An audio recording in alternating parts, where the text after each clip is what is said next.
Hey guys, Brian Kelly here from Zombie Guitar. In today's video, we're going to cut through all of the noise and all of the information that's out there, all of the sea of things that you are just confused about and you don't even know what half the stuff means. We're just going to cut through all that and we're just going to focus on the bare bones, like the thing that everyone's trying to do. So let me give you an analogy. You guys know I love to do analogies. So as humans, we love to overcomplicate things. We overcomplicate everything. It doesn't matter what it is. It's just we love to make things super difficult. One great example is just like getting in shape. There's tons of information about getting in shape, you know?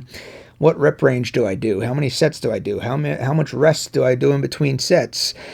I have these 19 different workout routines that I'm trying to choose from. Which one's the best one? Diet. You know, what do I do? Low carb, high carb. Should I cut down on fats? Should I eat a lot of fats? You know, how much protein should I do? Should I do the keto diet? Should I do the Atkins diet?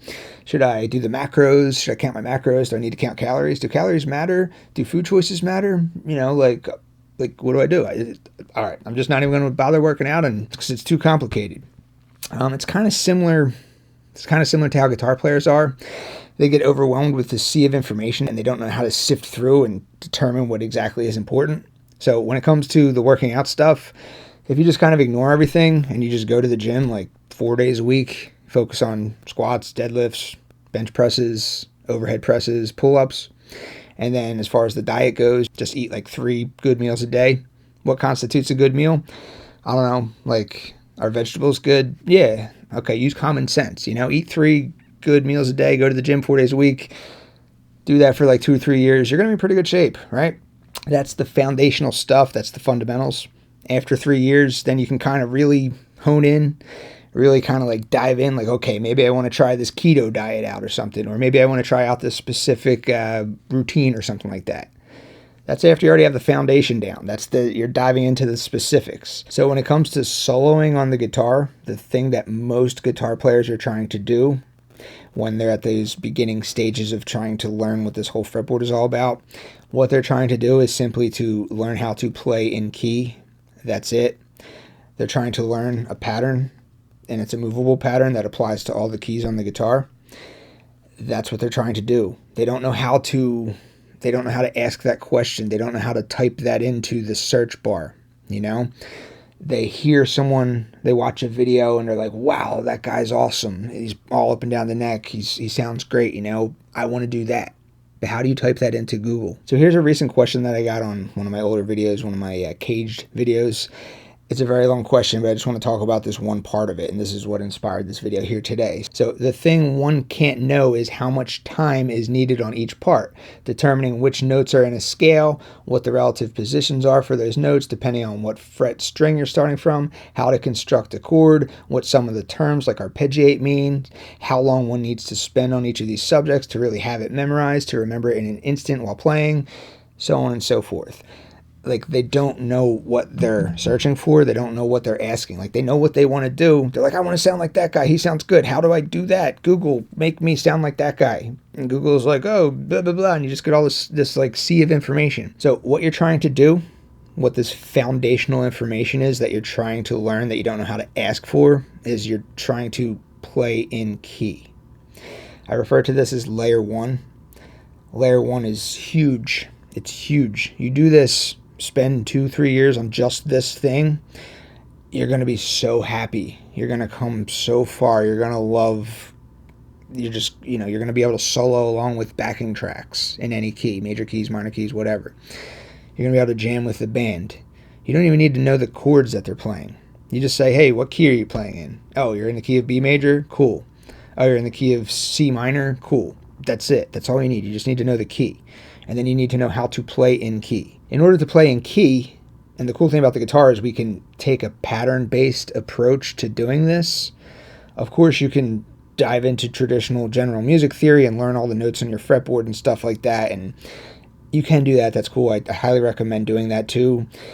But just to kind of get you where you're trying to be, get from point A to point B in the shortest amount of time possible, you can just kind of think in patterns. You know, you don't even really need to learn all the notes on your fretboard in order to do this.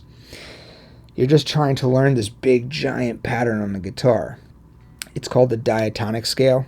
The diatonic scale goes by several names, which is why another reason why a lot of people are confused. The diatonic scale is also known as the major scale. It's also known as the natural minor scale. It's also known as the key scale, the Ionian scale, the Dorian scale, the Phrygian scale, the Lydian scale, the Mixolydian scale, the Aeolian scale, the Locrian scale. There's like 10 different names. It's just the diatonic scale. It's one single scale. That is what is required to play in key. That is what a lot of people are trying to do on the guitar. All right, so to start this off, I'm first going to show you this big pattern that we're all trying to learn. And then once you learn this big pattern, then you will have the ability to play and solo in any key, major keys, minor keys, or any of the modes of the major scale as well.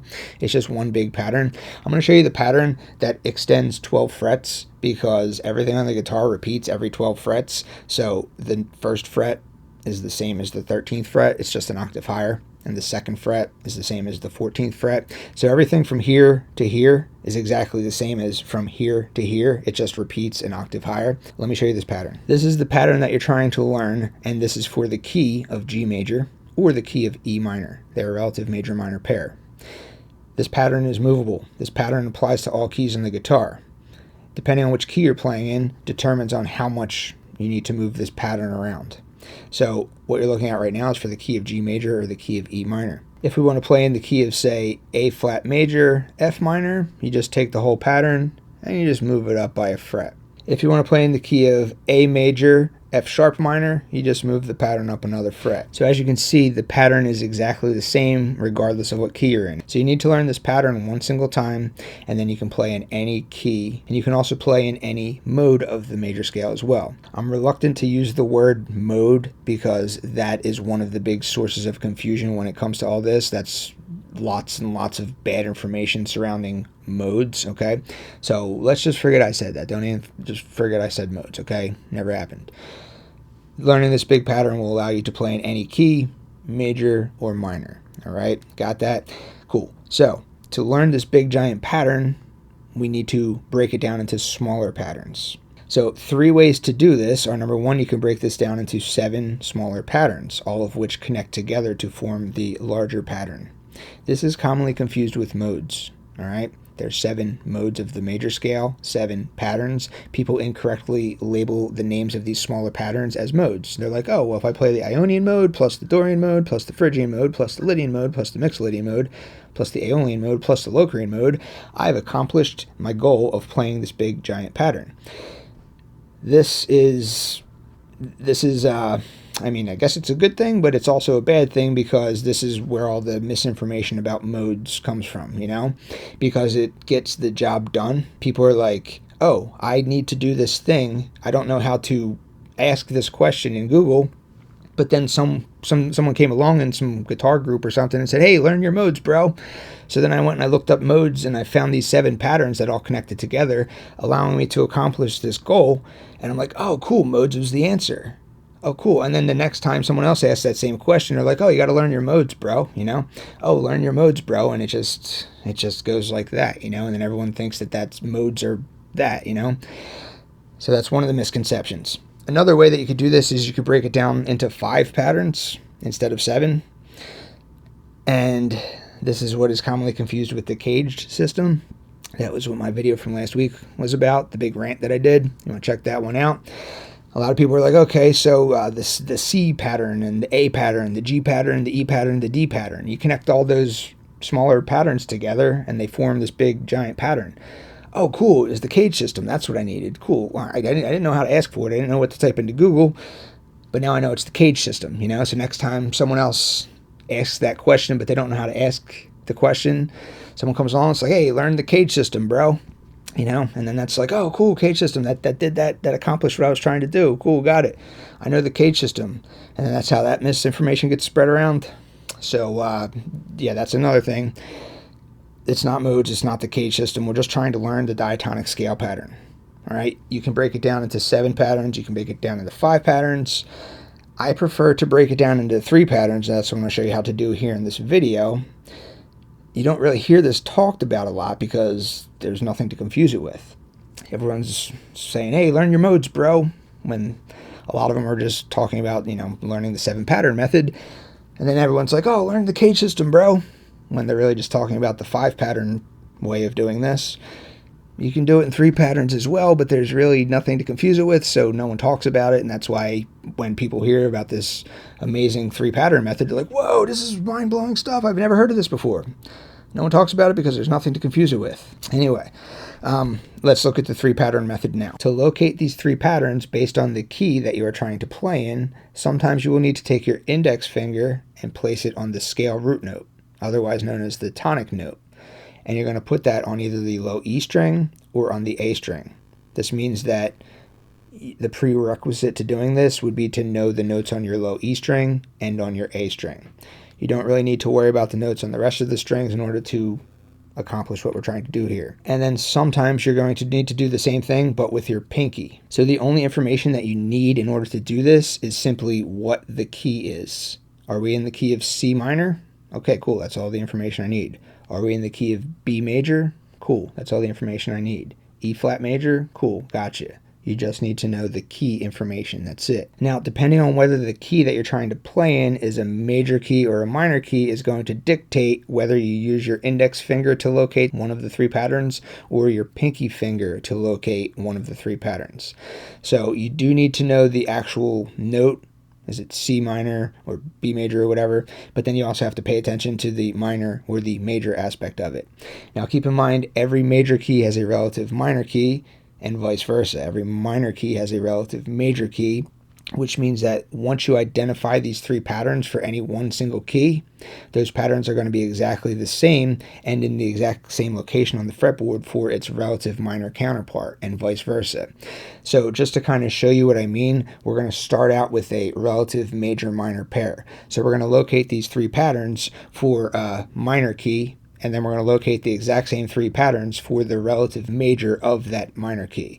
So let's get started. So you pull up a backing track on YouTube, it says key of G minor. Cool, that's all the information you need. G minor, got it. All right, so with that information, we're now going to locate pattern number 1. I refer to this pattern number 1 as the home box. That's just an arbitrary label, an arbitrary name that I've assigned to this pattern. You also hear people refer to this as the G pattern. You also hear people refer to this as pentatonic position number 1. Some people will even say that this is the Aeolian mode pattern or whatever. There's all these different names. It's just a smaller version of the diatonic scale. That's all it is, all right? That's all we're trying to do here. All right, so G minor. Let's locate pattern number 1, which I like to call the home box. That's my arbitrary label, all right? So when trying to identify this pattern for a minor key, G minor, you take your index finger and you put it on the note G on the low E string. Index finger for minor. Pattern number 1, minor. Got it? Cool. There's a G right there, 3rd fret. Here's pattern number 1.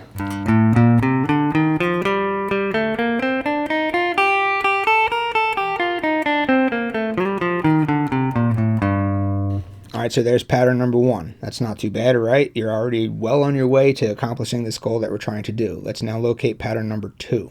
Pattern number 2 is what I refer to as the A string home box. It's just my arbitrary label that I've assigned to this. You also hear this referred to as pentatonic position number 4. You also hear people label this as the C position or the C pattern. Some people will call this the Phrygian pattern. Lots of bad information there. It's just an arbitrary label for a diatonic scale pattern. That's all it is. All right, let's locate this pattern now. Okay, so G minor, that's the key we're trying to play in. When you're locating this pattern, minor, all right, that goes on the note G, index finger goes on minor, all right, but it goes on the A string this time. That's why I call it the A string home box. So take that, you put it on the note G. Here's the note G right here, 10th fret. So here's this other pattern.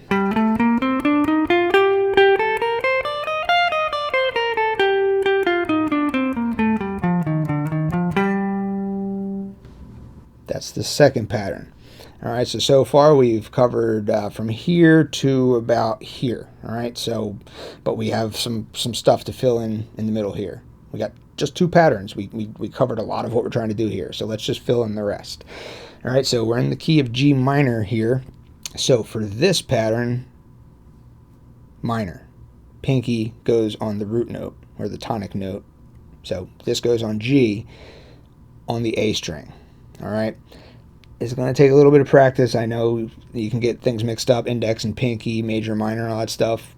Give yourself like a year at this, all right? It's not a rush, you know, just this is what we're all trying to do here, right? So if it's confusing right now, just work at it. Anyway, so put that on the note G on the A string. We already found our note G on the A string right there, 10th fret. So here's how this pattern looks.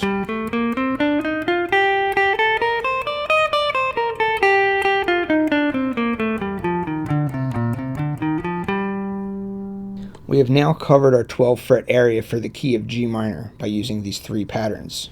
We didn't need to know modes to do that. We didn't need the caged system to do that. We just said, hey, I'm trying to cover the fretboard for a key, and so I can play in key. I'm just going to use the 3 pattern method. All right, that's all we did. Let's locate these 3 patterns for the relative major of the key that we just looked at. All right, so that was the key of G minor. Every minor key has a relative major, meaning that it shares all the same notes, and then by extension that means it shares the same patterns. So the relative major for the key of G minor is the key of B flat major.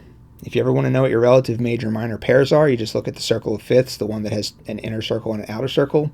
You'll see G minor on the inner circle, and then you'll see B flat major right next to it on the outer circle. That tells you that B flat major and G minor are a relative major minor pair. I just refer to it as the same key because it's the same notes. All the same chords are found in the key of B flat major as are found in G minor. All the same notes are found in B flat major as are in G minor. As far as I'm concerned, it's the same key. That's why I'm that's why I like the 12 key model. It's just easier that way. So anyway, so let's locate these 3 patterns for the key of B flat major. All right, so now it's B flat major. So the fact that it's major, we're now going to go about locating these 3 patterns a bit different. We're going to switch up the fingers that we used. Let's start with pattern number 1. I refer to this as the home box. That's my arbitrary label for this pattern. So for this pattern, when it's major, you put your pinky on the root note or the tonic note on the low E string. So I'm going to take that and I'm going to put that on the note B flat. Here's a B flat right here. If you don't know what B flat means, you just find the note B, which is right there on the 7th fret. 1 fret lower than that is B flat. All right, so I take my pinky and I put it on the note B flat. That's how I locate pattern number 1.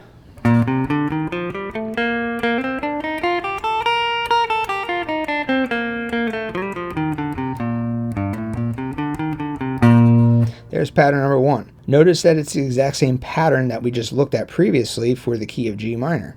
Here's pattern number 1 for the key of G minor. Here's pattern number 1 for the key of B flat major. The only difference is I started on the note G if I was trying to play the G natural minor scale, or I started on the note B flat if I was trying to play the B flat major scale.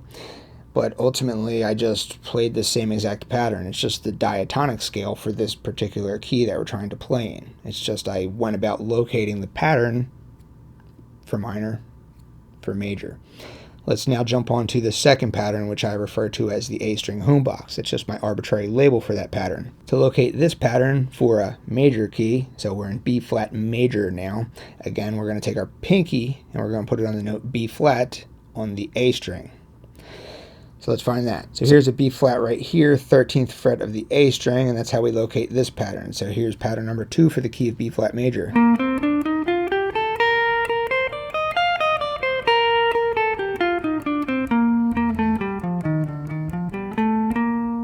It looks like the pattern that we just looked at previously when we were doing it for G minor. Here's your G natural minor scale. Here's your B flat major scale. All right, it's all right there. It's the G natural minor scale. It's the B flat major scale. It's just the diatonic scale. All right. So we have 2 of our patterns that covered a lot of the fretboard, but now we have to fill in this stuff in the middle. This is pattern number 3.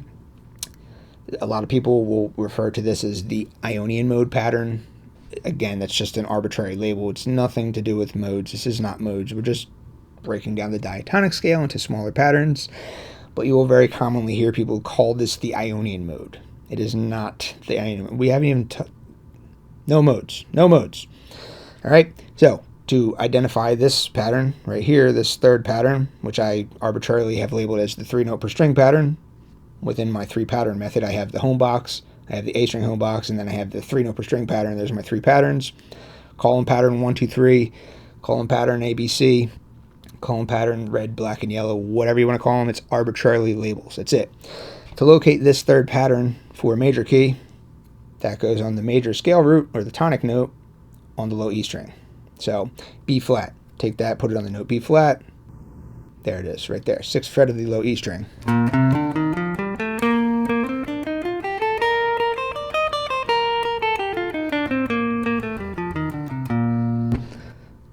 Boom, we have now covered the entire fretboard for the key of B flat major. It's the same exact thing as for the key of G minor. So you can now go and pop on a backing track, or you can go and jam with a band that's in G minor.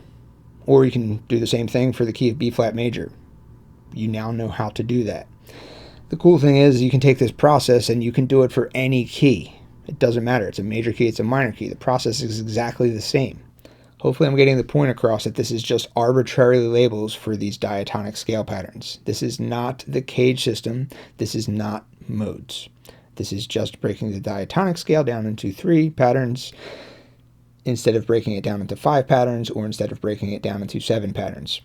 If you want to watch a video about how you take this diatonic scale pattern and you break it down into 3 patterns and 5 patterns and 7 patterns, if you want to look at all those different ways of doing this exact same thing, I got a couple videos on that. I'll link you to one. It's called Patterns on the Fretboard. Check that one out. But yeah, that's how you solo, man. That's it. You know, now you can play in key. Now you have covered your fretboard. Learn these 3 patterns. Learn how to kind of weave in and out of the patterns, you know? Don't worry about the chords yet.